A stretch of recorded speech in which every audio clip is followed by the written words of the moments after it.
Hello दोस्तों, gardening ideas में आपका बहुत बहुत स्वागत है। आज हम आपको अपने कुछ ऐसे पौधे दिखाने जा रहे हैं जो जाड़े के मौसम में बिल्कुल ख़राब हो गए थे और पूरे दिसंबर उनकी हालत बिल्कुल दयनीय हो गई थी। इसीलिए मैं उनकी कोई वीडियो नहीं बना रही थी। लेकिन अभी देखिए, इनको मैंने जड़ से काट दिया था तो नए नए इसमें से पौधे फिर से निकलने लगे हैं। सिर्फ जड़ बाकी रह गई थी और इसमें से ये नन्हा सा पर्पल हार्ट प्लांट निकलना शुरू हो गया है और कुछ पर्पल हार्ट प्लांट में फूल भी आने लगे हैं।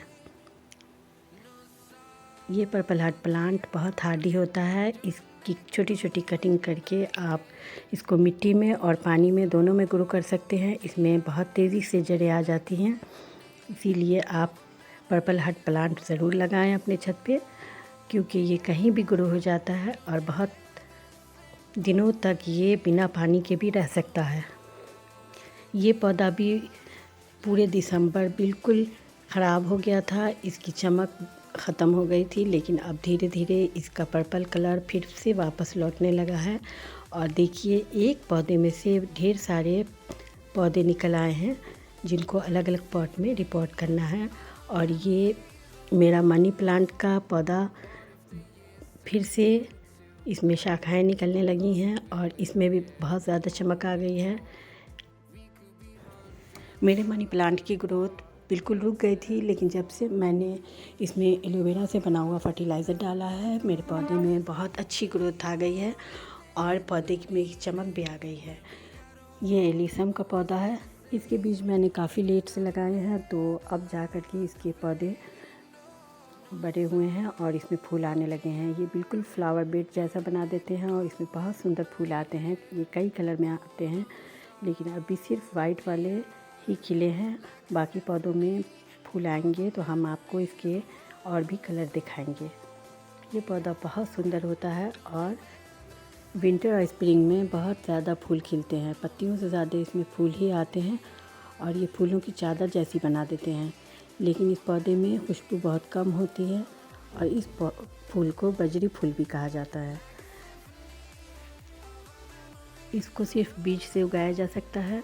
और ये है आइस फ्लावर के प्लांट, जो बहुत छोटे हैं अभी और इसमें फूल आने अभी शुरू नहीं हुए हैं, क्योंकि मैंने इसकी भी बीज को बहुत देर से लगाया था। कुछ बीज रख कर के मैं भूल गई थी कि मैंने कहाँ रखा है, इसी वजह से मुझे दिसंबर में इनको लगाना पड़ा है। एलोवेरा के पौधे भी दिसंबर महीने में बिल्कुल ख़राब हो गए थे, उनकी चमक बिल्कुल ख़त्म हो गई थी और इनका कलर भी बदल गया था। लेकिन अब एलोवेरा के पौधे में जान आ गई है, ये पौधे फिर से हरे भरे हो गए हैं। और सबसे बड़ी बात कि इसमें छोटे छोटे से बेबी एलोवेरा प्लांट निकल रहे हैं। देखिए, इनकी जड़ों के पास आपको वो पौधे नज़र आएंगे और इनको मुझे अलग अलग पॉट में फिर से रिपोर्ट करना पड़ेगा। सभी एलोवेरा के गमलों में नए नए पौधे निकलना शुरू हो गए हैं और नई नई शाखाएं भी इसमें से निकलना शुरू हो गई हैं। एलोवेरा के पौधे को लोग इसलिए लगाते हैं क्योंकि ये स्किन के लिए बहुत अच्छा होता है और लोग इसका इस्तेमाल बालों की चमक के लिए और स्किन की चमक के लिए करते हैं। देखिए, इस एलोवेरा में से भी नई नई शाखाएं निकलने लगी हैं। पूरे दिसंबर इसमें कोई भी ग्रोथ नहीं हो पा रहा था और इसमें एक छोटा सा नन्हा सा धनिया का पौधा भी निकला हुआ है, जिसे कोरिएंडर कहा जाता है। लेकिन मैंने इसको उखाड़ा नहीं, क्योंकि मुझे पौधों से बहुत लगाव है और कहीं भी कोई पौधा निकलता है तो मैं उसको वहीं रहने देती हूँ। तो ये धनिया का पौधा देखिए कितना अच्छा हेल्दी सा है। और कुछ धनिया के पौधे अलग अलग गमलों में भी निकल आए हैं, कुछ में फूल भी हो रहे हैं। मैं आपको अभी दिखाती हूँ। ये देखिए कितना प्यारा सा फूल इसका निकल आया है, बिल्कुल एलिसम के फ्लावर की तरह। ये धनिया के फूल भी हैं और बहुत सुंदर लगते हैं। इसमें से फिर बीज बन जाएंगे और फिर नए पौधे निकलेंगे। और ये पौधा वांडरिंग जीव कहलाता है। वांडरिंग जीव की भी चमक दिसंबर में बिल्कुल ख़त्म हो गई थी, इसके पत्ते सूखने लगे थे, लेकिन अब इसमें फिर से एक नई जान आ गई है। इससे पता चलता है कि जनवरी का महीना पौधों के लिए बहुत अच्छा होता है। इस पौधे में भी नई नई शाखाएं निकलने लगी हैं और ये पौधा इतना हार्डी होता है कि इसकी अलग अलग कटिंग करके अगर आप चाहें तो पानी में भी इसको ग्रो कर सकते हैं और मिट्टी में भी। और आप जहाँ भी इसको की कटिंग लगाएंगे उसमें तेज़ी से जड़ें निकल आएंगी और आप उससे दूसरा पौधा बना सकेंगे। ये क्रोटन बहुत सुंदर होता है और हर गार्डन में ये पाया जाता है।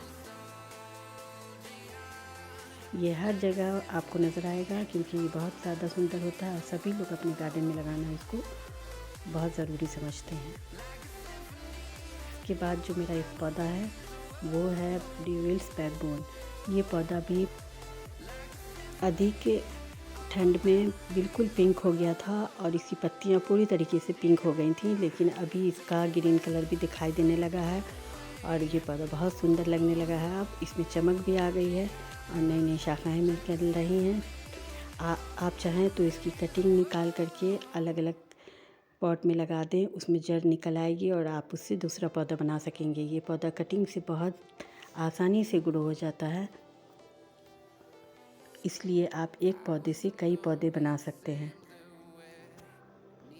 इस पौधे में मैंने एलोवेरा से बना हुआ फर्टिलाइज़र डाला है। अभी कलंचों के पौधे में भी बिल्कुल फूल नहीं आ रहे हैं, लेकिन मैंने सुना था कि इसको पत्तियों से भी उगाया जा सकता है, इसलिए मैंने ट्राई किया और एक पत्ती को इस गमले में लगा दिया था और एक पत्ती के अलावा इसमें बहुत सारी पत्तियां निकल आई हैं और पूरा एक पौधा बन गया है। देखिए, मैं आपको निकाल करके दिखाती हूँ। इसमें जड़ें भी आ गई हैं, बहुत अच्छे से ग्रो हो गया है ये पौधा। तो आप अगर कलंचों का एक पत्ता भी ले लेंगे तो आपको एक नया पौधा बनकर तैयार हो जाएगा। अभी मैं आपको इसकी जड़ें धो करके दिखाती हूँ, कितनी अच्छी जड़ें निकल आई हैं इसमें। अभी मैं इस पौधे को किसी और पॉट में लगा दूँगी और इसी तरह से मेरा एक नया पौधा तैयार हो गया। इसमें बहुत अच्छी जड़ें निकल आई हैं और ये पौधा दूसरे पॉट में लगने के लिए बिल्कुल तैयार हो गया है।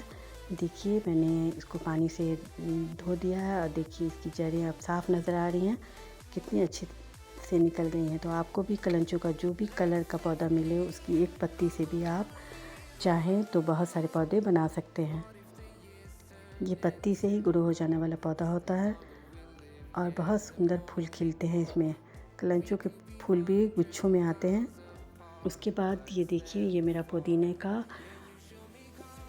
पौधा है जो बिल्कुल सूख गया था, लेकिन इसमें भी नई नई पत्तियां निकल आई हैं और फिर से ये पौधा हरा भरा हो गया है।